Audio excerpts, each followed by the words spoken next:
नमस्कार मित्रांनो, ANV creation कथा या चॅनलमध्ये तुमचं स्वागत आहे। आज मी तुम्हाला इयत्ता तिसरीच्या जुन्या मराठी बालभारती पुस्तकातील एक कविता ऐकवणार आहे। या कवितेचे नाव छोटेसे बहीण भाऊ। छोटेसे बहीण भाऊ उद्याला मोठाले हो, उद्याच्या जगाला उद्याच्या युगाला नवीन आकार देऊ।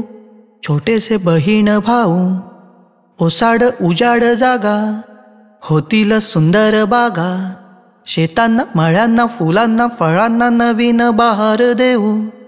छोटेसे बहीण भाऊ मोकळ्या आभाळी जाऊ, मोकळ्या गळ्याने गाऊ, निर्मळ मनाने आनंद भराने आनंद देऊ अन घेऊ। छोटेसे बहीण भाऊ प्रेमाने एकत्र राहू, नवीन जीवन पाहू, अनेक देशांचे भाषांचे वेशांचे अनेक एकच होऊ। छोटेसे बहीण भाऊ। तर मित्रांनो, ही होती इयत्ता तिसरीच्या जुन्या मराठी बालभारती पुस्तकातील कविता। अशाच कविता किंवा धडे ऐकायचे असतील तर आमच्या या चॅनलला सबस्क्राईब करा आणि पुढे कोणता धडा तुम्हाला ऐकायचा आहे हे आम्हाला कमेंटमध्ये सांगा। धन्यवाद।